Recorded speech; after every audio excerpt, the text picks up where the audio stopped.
Snow fell hard against the windows of the old farmhouse, and inside that warm dining room sat 6 people who all believed a lie.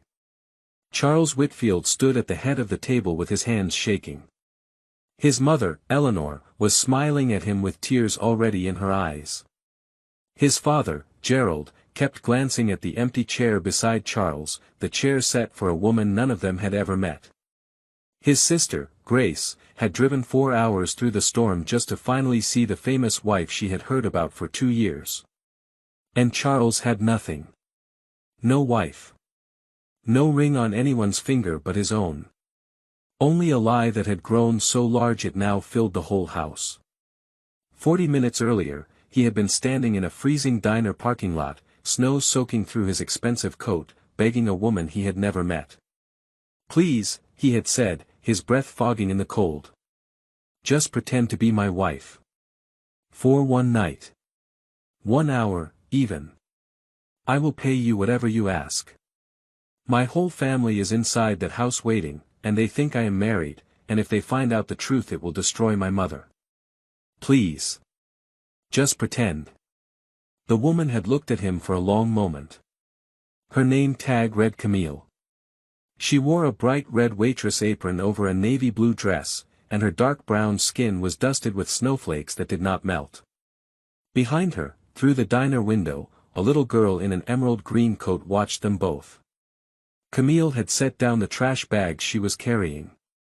She had looked at his desperate eyes, at the trembling in his jaw, and then she had said the words that would change both of their lives forever. "I don't want to pretend." Charles felt his whole world drop. He had been so sure she would say yes. The money he offered could change anyone's life. He had already lost. His family would learn that the great Charles Whitfield, the man who built a billion-dollar company, was so afraid of disappointing his sick mother that he had invented an entire person. But Camille was not finished. She picked up her own daughter's small mittened hand, looked back at Charles, and said something else. Something he did not expect. Something that would unravel everything he thought he knew about that snowy night, about his own family, and about a connection between the two of them that reached back almost 30 years. But to understand why a tired waitress would walk into a stranger's family dinner, and why a billionaire would build his whole life on a single lie, we have to go back. Back before the snow. Back to the small things that made these two people who they were. Let me ask you something before we go on, and please be honest with yourself.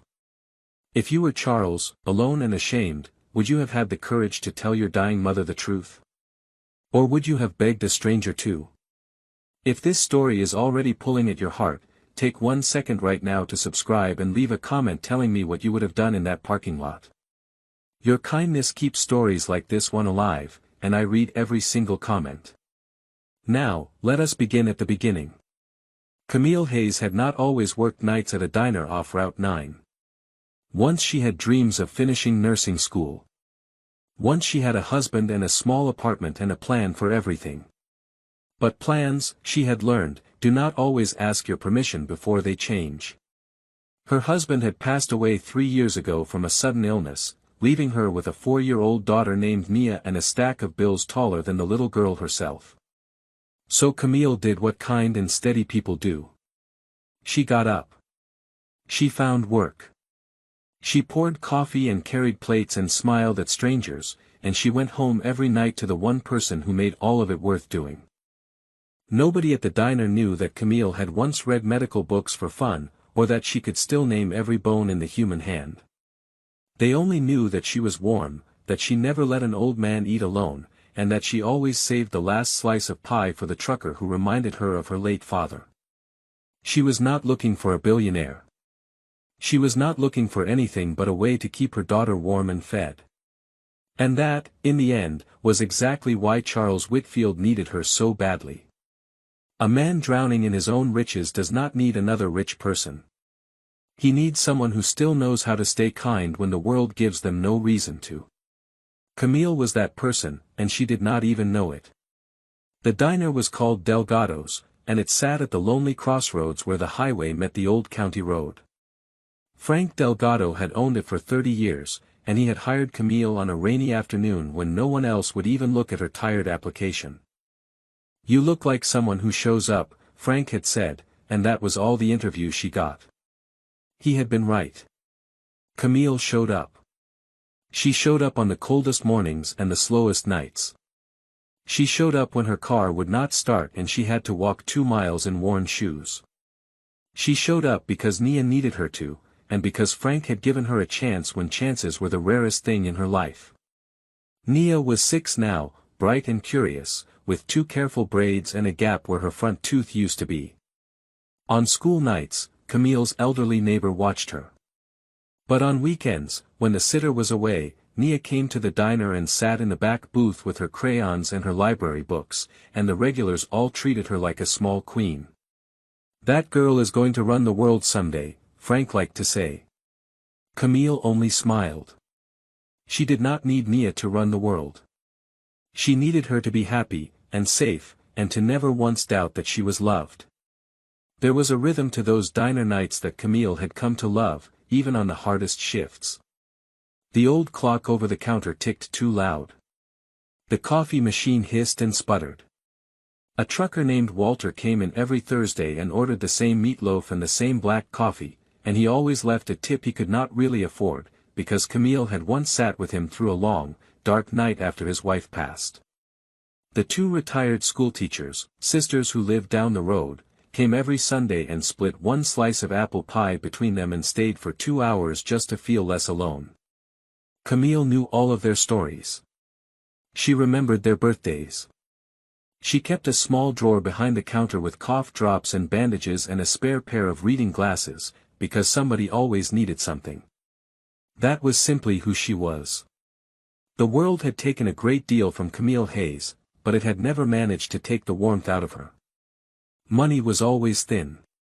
There were months when Camille chose between the heating bill and new winter boots, and she always chose the boots, and then she wore 2 pairs of socks and a blanket around her shoulders in their small rented house. She never complained. Complaining, her grandmother used to say, was just sadness with the volume turned up. So instead of complaining, Camille made a game of it for Nia. On the coldest nights they built a fort of blankets in the living room and called it their castle, and they drank warm milk and told each other stories until they fell asleep tangled together under the quilts. Nia thought those nights were the best nights of all.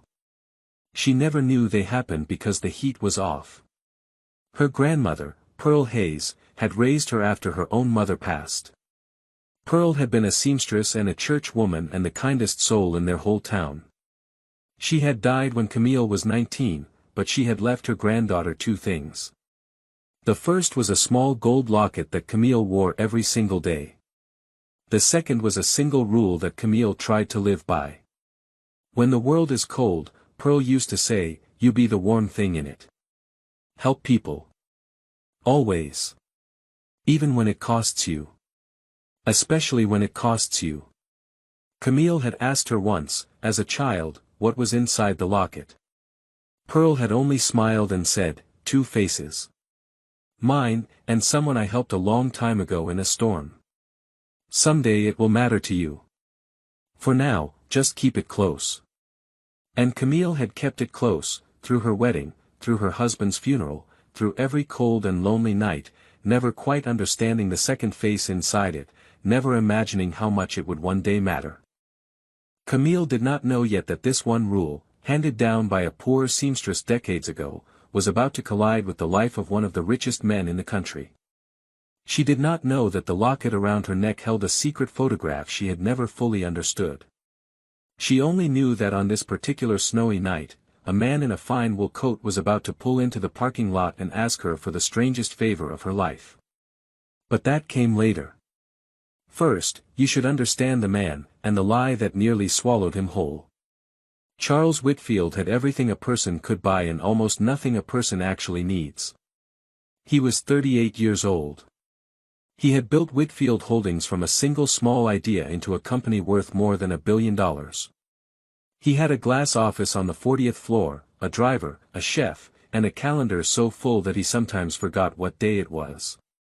What he did not have was a single person at home who loved him for anything other than his name. His mother, Eleanor, had been ill for 2 years now. Her heart was weak, and the doctors spoke in careful, gentle voices that everyone in the family had learned to fear. Eleanor had only one wish she repeated, over and over, from her chair by the window. "I want to see you settled, Charles. I want to know you have someone good beside you before I go. That is all I ask." It had started so small. 2 winters ago, at a family dinner, his cousin Preston had laughed and called Charles a lonely workaholic in front of everyone, and Eleanor's face had crumpled with worry. And Charles, wanting only to give his mother one easy breath, had said the worst possible thing. Actually, he had said, "I have been seeing someone. It is serious." There was no someone. There never had been. But his mother's face had lit up like a lamp, and Charles could not bear to take it back. So the next time they asked, he gave the woman a name. Then a job. Then a story. He told them she traveled often for work, which was why she could never come to dinner. He told them they had quietly married at the courthouse, because Eleanor cried so happily at the news that Charles felt 10 feet tall and lower than dirt all at once. He remembered the exact moment the small lie became a large one. His mother had called him late one night, her voice weak from a bad spell with her heart, and she had said, "Charles, promise me one thing. Promise me you will bring her for the holidays. I do not have many holidays left, and I want to hold her hand at least once."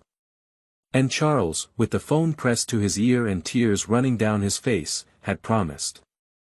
He had promised a woman who did not exist would hold his mother's hand. That promise had hung over him for a year like a debt he could never pay. For 2 years, the lie grew. He invented a whole woman. A kind one. A patient one. A wife who, in his imagination, was everything he wished he could find in the real world but never had time to look for. He named her, he described her, and slowly he started to believe that some version of her might actually exist somewhere, if only he were a better man. He would catch himself, in rare quiet moments, wondering what she would say about his day, this person he had made up. He had grown so lonely that he had begun keeping company with a ghost of his own design. The lie was never about cruelty. It was about love, twisted into the wrong shape by fear. He could not stand to watch his mother grieve a future he had not given her. So he built her a dream out of words. He knew it was wrong. He knew it every single day. But each time he opened his mouth to confess, he saw his mother's frail hands and her hopeful eyes, and the truth died in his throat. And then, on the worst night of his life, his family decided to come to him. The call had come 3 days before the snowstorm. Grace, his sister, bright and stubborn, had announced that the whole family was driving up to his country farmhouse for a surprise holiday dinner. They would not take no for an answer. Eleanor's health was fragile, Grace said, and Mother wanted, more than anything in the world, to finally meet her son's wife in person. Charles had hung up the phone and sat in his enormous, empty house, and for the first time in years he had no idea what to do. He could hire actors, but the good ones were booked, and the desperate ones frightened him. He could confess, but he pictured his mother's weak heart and could not breathe. He had 3 days, then 2, then 1, and then the snow began to fall. On the night of the dinner, with his family already on the road, Charles got in his car and drove. He did not know where he was going. He just could not sit in that house and wait for his life to end. He drove past the dark fields and the bare trees until he saw a single warm light glowing at a crossroads. Delgado's Diner. Open late. A small place full of ordinary people. He pulled in only meaning to drink a coffee and think. He had no plan. He had no hope. And then he saw, through the snow, a woman carrying trash bags to the dumpster in a bright red apron, with snowflakes in her hair and a little girl watching from the window. Something about her steadiness, her calm in the cold, made him do the most reckless thing he had ever done. He got out of his car. He walked toward her. And he began to beg. "Excuse me," Charles called out over the wind. "Please, I need your help. Camille set the trash bags down by the dumpster and turned. She saw a tall man in a coat that probably cost more than her car, his fine shoes ruined by the slush, his face pale and frantic. Years of working nights had taught her to read people fast, and what she read in his face was not danger. It was panic. Pure, drowning panic. "Are you hurt?" she asked, stepping toward him without fear. "Do you need me to call someone?" "No," he said. "No, I am not hurt. I need." He laughed, a broken sound. "This is going to sound insane." "Try me," Camille said gently. "I have heard a lot of things in that diner." So he told her. Standing in the falling snow, a billionaire told a waitress the whole shameful truth. The lie about a wife. His mother's failing heart. The family already driving to the farmhouse 15 minutes away. The 2 years of stories that were about to collapse on top of the one person he most wanted to protect. "So I am asking you," Charles finished, his voice cracking. "Please. Just pretend to be my wife. For one night. 1 hour. I will pay you. Name any number. $50,000. 100. Whatever it takes. Just walk in, smile, let my mother believe her son is not alone, and then you can leave and never see me again." Camille was quiet for a long moment. The snow kept falling. Inside the diner, Nia pressed her small hand to the glass. $100,000. Camille's mind, against her will, did the math. That was Nia's whole future. That was nursing school and a real house and new boots that nobody had to choose against the heat. That was every worry she carried, gone in one evening of acting. And yet. She thought of her grandmother Pearl, and the rule that had shaped her whole life. Be the warm thing in a cold world. Help people. Even when it costs you. She looked at this trembling, wealthy, lonely man, and she understood that the money was not the real reason she would say yes. The real reason was that he was clearly a son who loved his mother so much that he had broken himself in half rather than break her heart. And Camille knew exactly what that kind of love felt like. She had buried a husband she adored. She had held a sick child through fevered nights with no one to call. She knew the particular terror of watching someone you love suffer and feeling like there was nothing in your 2 hands you could give them. She saw all of that in Charles Whitfield's face, under the fine coat and the expensive watch, and her heart simply would not let her walk away. But she also could not do what he was asking. Not the way he was asking it. So she gave him an answer he did not expect. "I don't want to pretend," she said. Charles's face fell. He nodded slowly, already turning away, already accepting that he had lost. The snow gathered on his shoulders. He looked, in that moment, like the loneliest man in the entire state, a man who had everything and stood in an empty parking lot with no one to call. "But," Camille said, and he froze. "I will come with you tonight. I will sit at your table and I will be kind to your mother and I will hold your hand if she needs to see it. Not because I am pretending to be your wife. I cannot lie to a sick woman and call it acting. That is not in me, and I think if you really look at yourself, it was never truly in you either. That is why you are out here falling apart instead of inside hiring some actress. So here is what I can do. I will come because you need a friend tonight, and because no mother should have her heart broken over snow and pride. I will come as me. Camille. And we will figure out the rest like honest people do." Charles stared at her. In 2 years of lies, no one had ever offered him the truth as a gift. People offered him deals. People offered him flattery. No one had ever stood in the cold and offered to simply be decent to his mother for free. "I cannot leave my daughter," Camille added. "She comes too. Frank will close up. That is the deal. We come as we are, or not at all." "Yes," Charles breathed. "Yes. Of course. Thank you. Thank you. I do not even know how to thank you." You can start by carrying these trash bags to the dumpster while I get my coat and my girl, Camille said, and for the first time that night, Charles Whitfield laughed. It came out shaky and surprised, but it was real, and it loosened something tight in his chest. He carried the trash bags. A billionaire in $1,000 coat, hauling 2 sacks of garbage across a frozen parking lot, while a waitress went inside to fetch her child. Frank watched the whole thing through the window with his arms folded and a slow grin spreading across his face, and when Camille told him she was leaving early, Frank only said, "Go on. I have been waiting years for something interesting to happen out there. Take care of yourself, and call me if that man turns out to be foolish." "He is not foolish," Camille said softly, pulling on her bright red coat.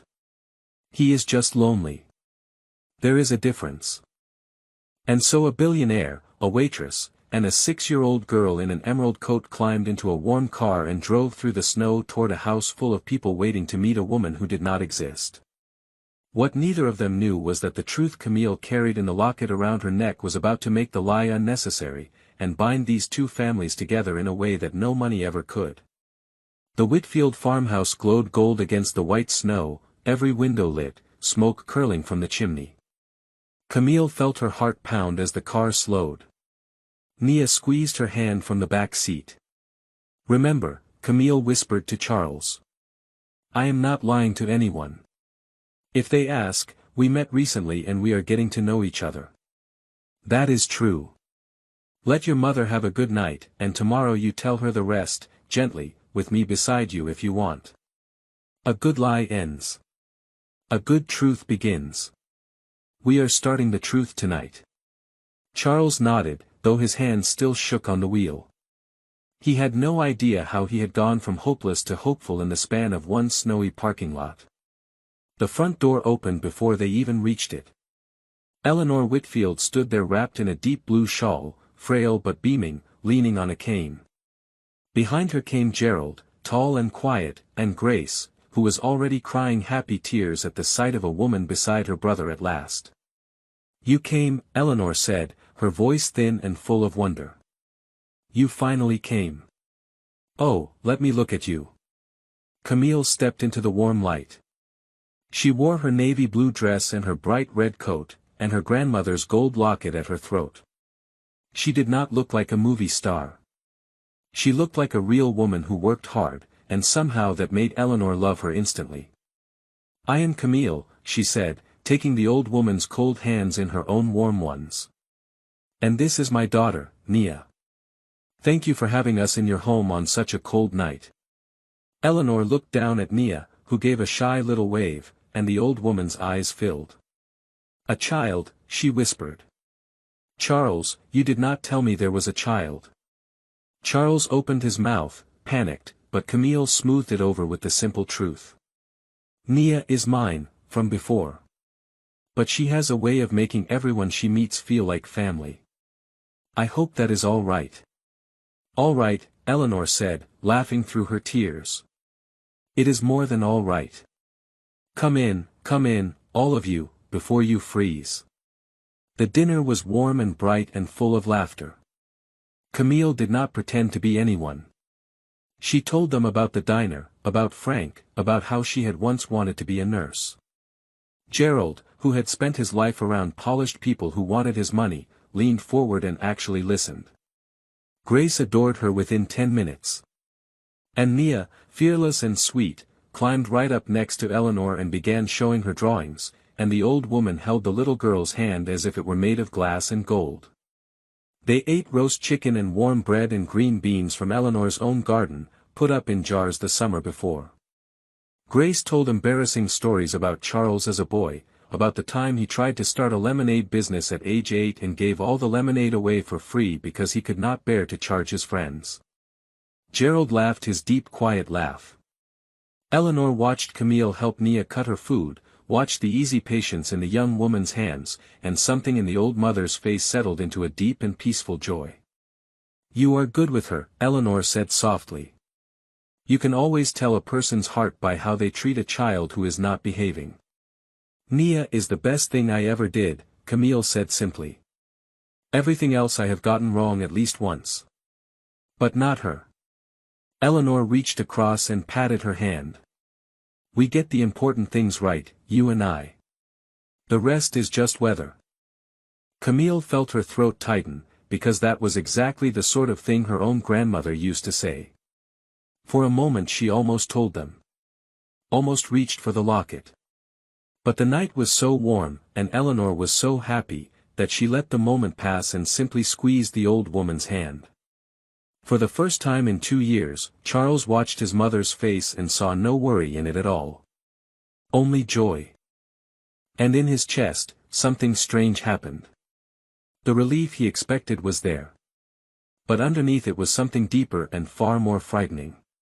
He looked at Camille laughing with his father, at Nia curled against his mother, and he realized that he did not want this night to be pretend. He did not want it to end. He wanted it to be real. He wanted to come home to this every single night for the rest of his life. The thought arrived so suddenly and so completely that it frightened him, because he knew he had no right to it. This woman had walked in out of the snow to do a kind thing for a stranger. She owed him nothing. And he already could not imagine his table without her at it. Let me pause here, because this is the part where so many people stop watching, and I do not want you to be one of them. If you believe, like I do, that real kindness can change a person's whole life, then do this small thing for me right now. Hit that subscribe button and type the word hope in the comments so I know you are still with Camille and Charles. This channel only grows because good people like you show up for stories about good people. Now, back to that warm house in the snow, where the truth was about to get complicated. Because not everyone at that table was happy. In the corner, watching Camille with narrow, calculating eyes, sat a man who had been quiet all evening. Charles's cousin. Preston Whitfield. And Preston had questions. The days after that snowy dinner did not go the way a lie is supposed to go. A lie is supposed to end. Camille had said so herself. But what grew instead was something neither of them planned. Charles called her the next morning, only meaning to thank her and arrange her payment. Camille refused the money flatly. I did not do it for that, she said over the phone. I told you. I came as a friend. Friends do not bill each other. At least let me help with something, Charles said. Nia's school. Your bills. Anything. Please. You gave my mother the best night she has had in years. And here the rule of this story held firm, the rule Camille's own grandmother had taught her, the same one written into the heart of every good tale. When help is offered with a kind hand, you do not slap it away out of pride. You take it with gratitude, and you let love move the way it is meant to. So Camille, who had spent 3 years refusing help and wearing 2 pairs of socks against the cold, took a breath and did the brave thing. Nia could use a winter coat that fits, she admitted softly. And maybe help with the heating bill this month. If you truly mean it. Thank you, Charles. That is kind. I truly mean it, he said, and she could hear the smile in his voice. It did not stop at a coat. Charles, who had spent his whole life buying things that meant nothing, discovered the joy of giving things that meant everything. He paid off the small mountain of medical bills that had haunted Camille since her husband passed. He set up a fund for Nia's education. He had Camille's old car repaired, and when the mechanic said it was beyond saving, he simply replaced it with a safe, reliable one and refused to hear a single word of argument. You came to my family as yourself and saved my mother's heart, he told her. Let me do this. Please. It is the most honest money I have ever spent. And Camille, remembering Pearl's voice, let him. Every gift, she accepted with thanks. Not with the grasping of someone who wanted more, but with the grace of someone who finally understood that letting people love you is its own kind of generosity. It was harder than it sounds.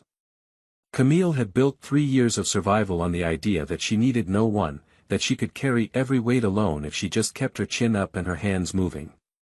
Learning to say, thank you, that helps, instead of, no, I am fine, was like learning to walk on a hurt leg again.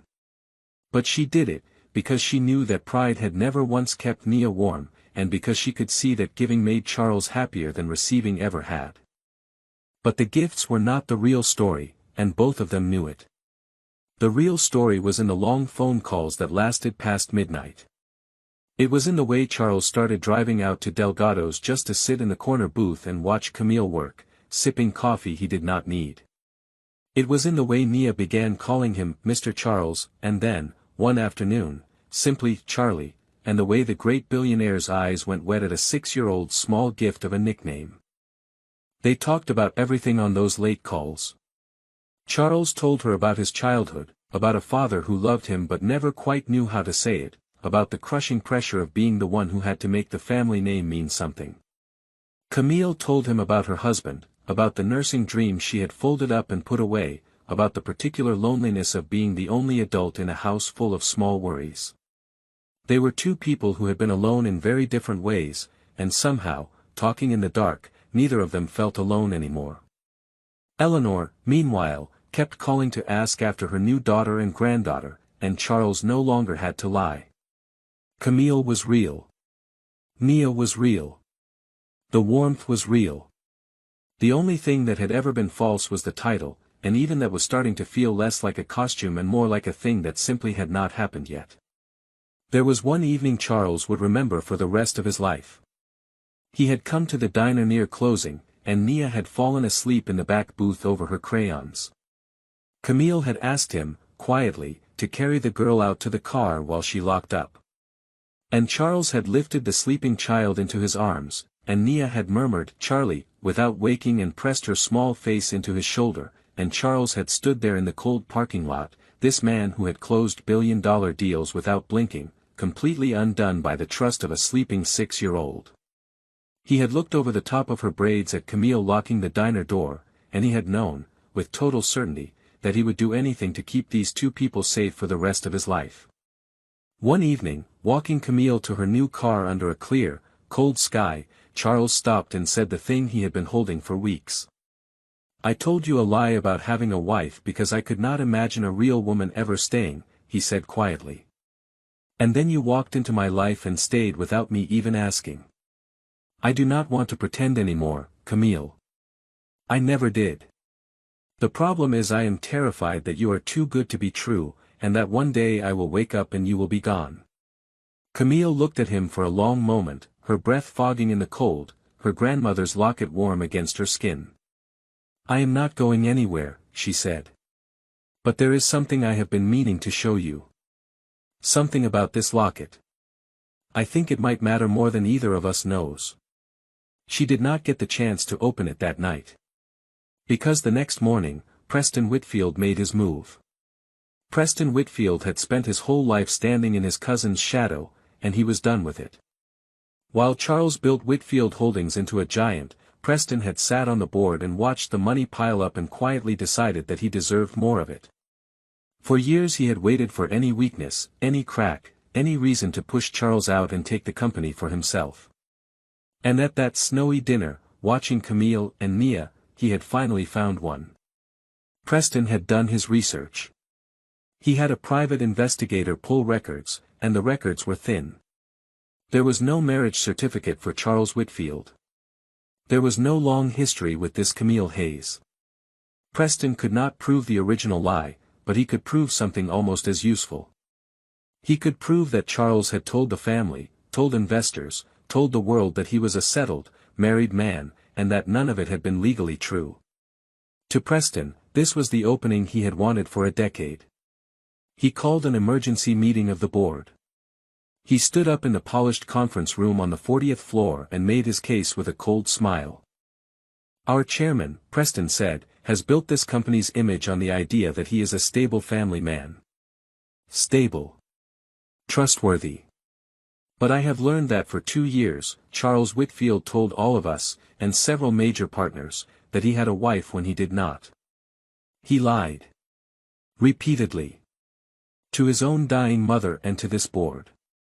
I ask you. If a man will lie about something that personal for 2 years, what else will he lie about? I move that we remove him as chairman and protect this company before his dishonesty costs us everything." The room went very quiet.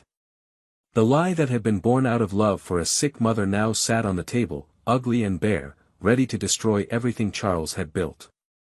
Charles could have panicked. The old Charles would have. But something had changed in him since the snow. He stood up, calm and steady, and he did the one thing Preston never expected. He told the truth. "Preston is right that I lied," Charles said to the board. 2 years ago, my mother was given frightening news about her heart, and her only wish was to know I was not alone in this world. I was a coward, and instead of telling her the truth, that I had buried myself so deep in this company that I had no life at all, I invented a comfort for her. It was wrong. I am not proud of it. But I will not let this man use my mother's failing heart as a tool to seize a company she helped my father build. He turned to face the whole room. As for whether I am dishonest in business, the books are open. Every account. Every contract. I invite a full forensic audit, conducted by an outside firm of the board's choosing, going back 10 years. Look at everything. If I have ever taken $1 that was not mine, remove me that same day. But I will not be pushed out over a private grief by a man whose own dealings have never once been examined. A murmur ran through the board. Several members turned to look at Preston, and for the first time, the cold smile slipped from his face. Because Charles had said the one word Preston feared most. Audit. And Preston, it turned out, had a great deal he did not want anyone to see. The board agreed. An independent forensic audit would be conducted, full and complete, of both Charles and Preston, and of the company's accounts going back a full decade. The vote would wait until the numbers were in. That night, Charles drove out to the diner and told Camille everything. He expected her to be frightened. Instead, she took his hand across the corner booth and smiled. "You told the truth," she said. "Charles, do you understand what that means?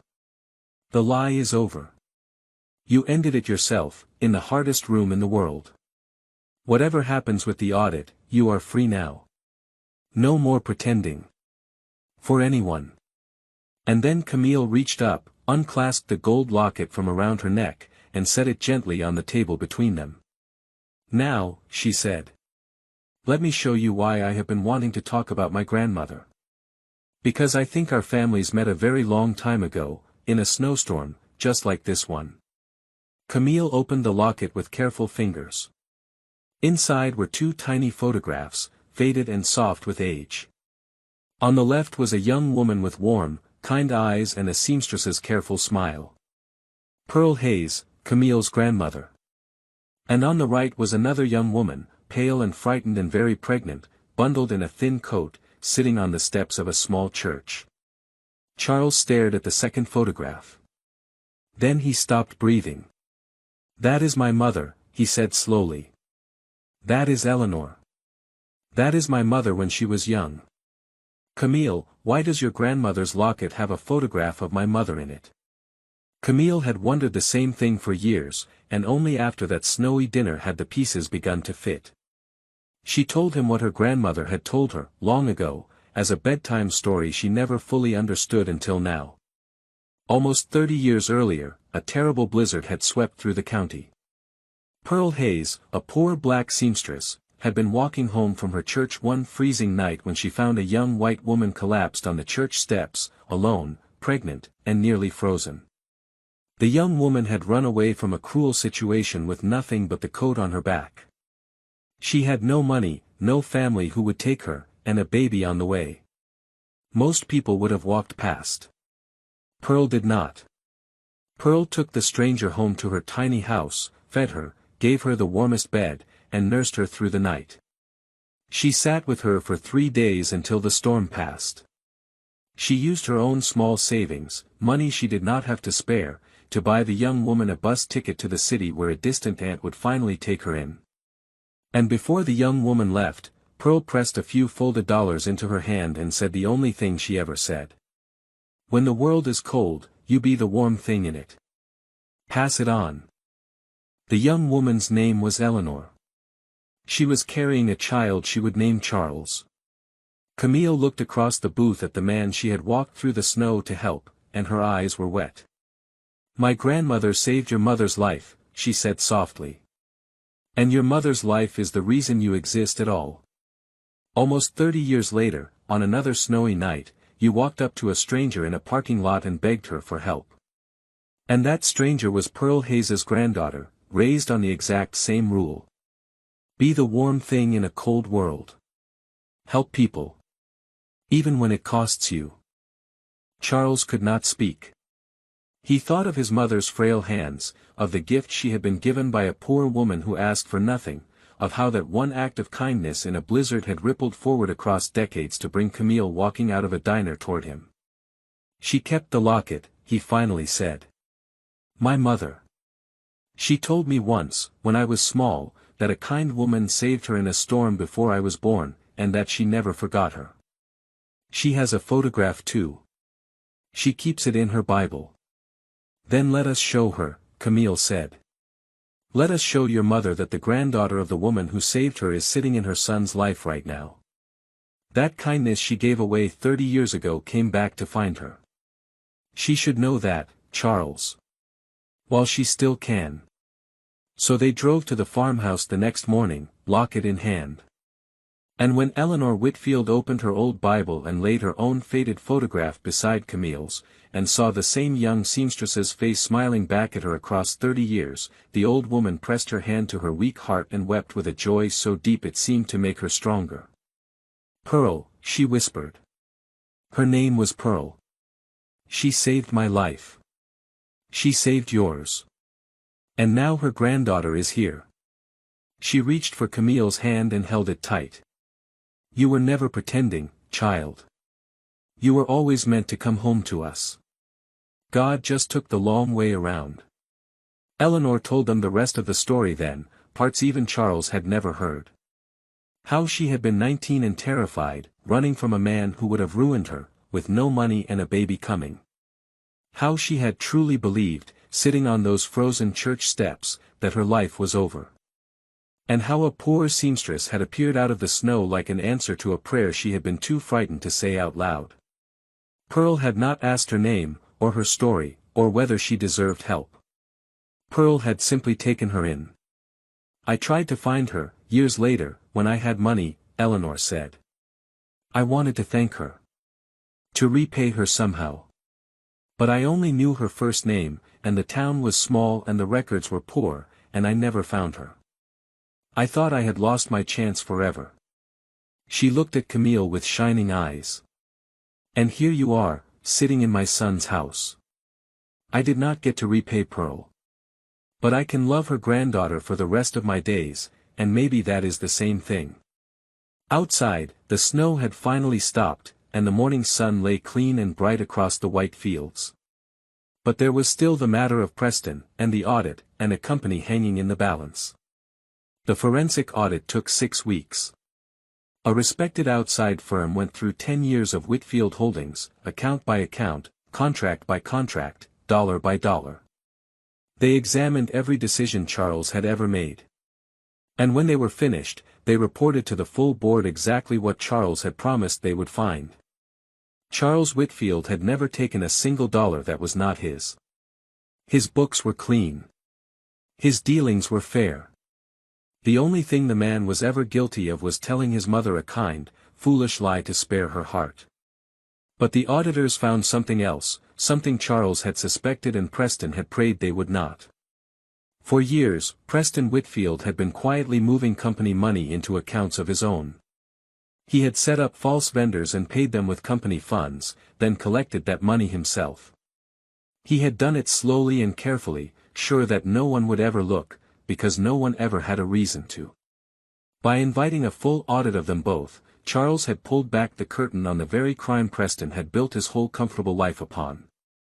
The board did not need a long meeting. The numbers spoke for themselves. Preston was removed from the board at once. The company's lawyers gathered the auditor's findings and turned them over to the proper authorities, and the matter moved into the hands of the courts, where it belonged. There were no threats. There was no violence. There was only the quiet, steady power of honest books and lawful process. Preston had built his fall with his own hands, one false vendor at a time, and now the law would sort out the rest in a courtroom, fairly and in the open. When it was done, the board voted, fully and gladly, to keep Charles Whitfield as their chairman. Several of the older members came to him afterward and shook his hand. "You could have hidden the lie," one of them said. "Instead you opened every book in the building. That is the kind of man we want leading this company." Charles thought about telling them that he had only found that courage because a waitress in a red apron had taught him that the truth, however frightening, was always lighter to carry than a lie. But he simply said thank you, and he went home.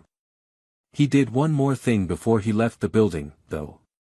He went down to the small office where Preston's longtime assistant sat, a quiet young man named Ellis who had done nothing wrong but had worked loyally for a dishonest man.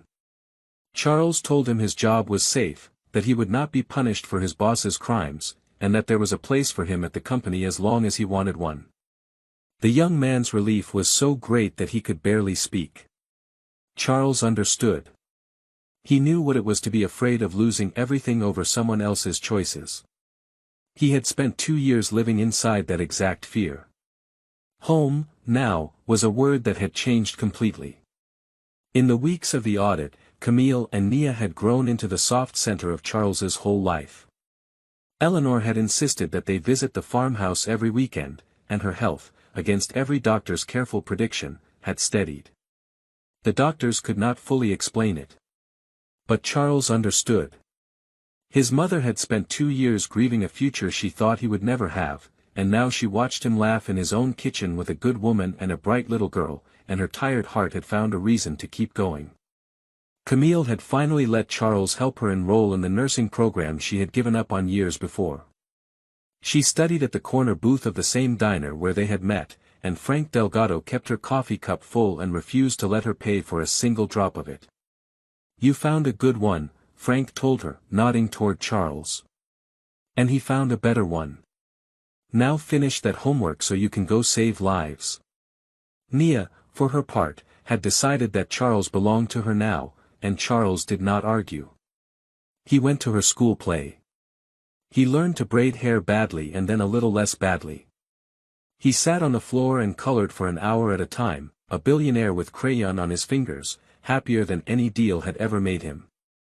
One evening, with the audit behind them and the company safe and his mother growing stronger, Charles stood in his enormous house and realized that for the first time in his entire adult life, he was not alone, and he was not pretending to be anything at all.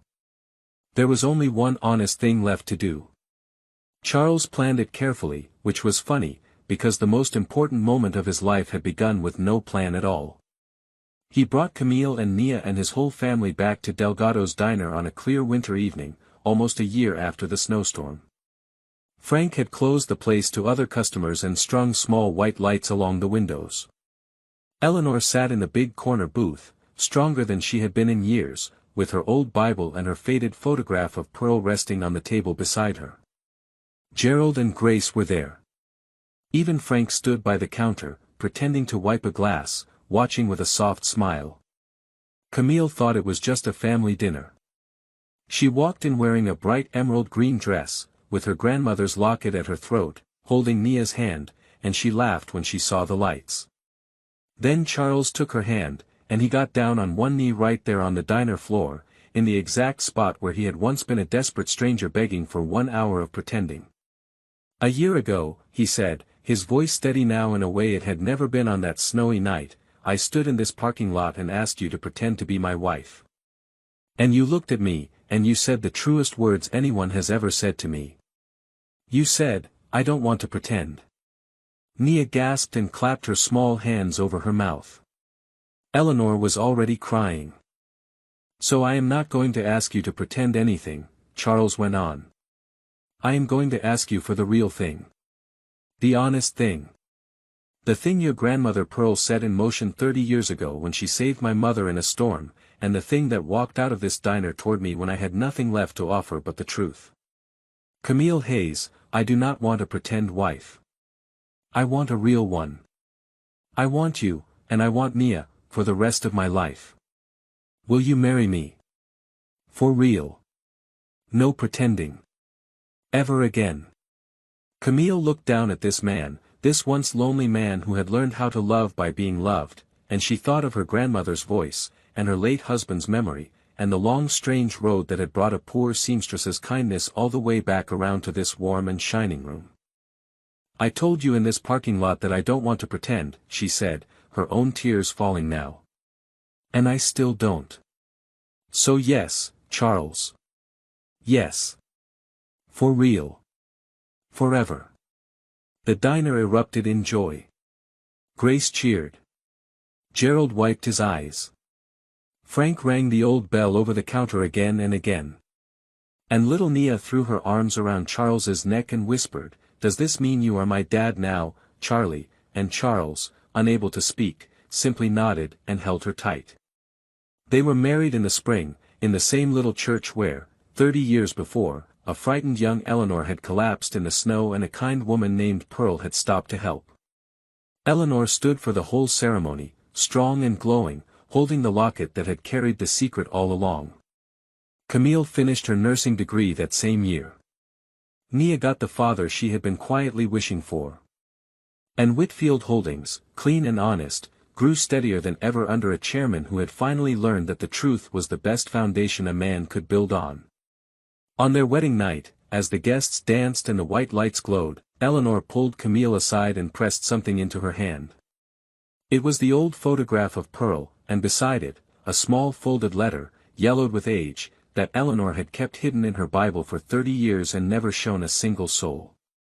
"Pearl gave me this the morning I left on that bus," Eleanor said quietly. "She made me promise not to read it until the day I finally understood why she helped me. I have carried it for 30 years, and I never opened it, because I never quite understood. But I think I understand now. And I think it was always meant for you, child. Not for me."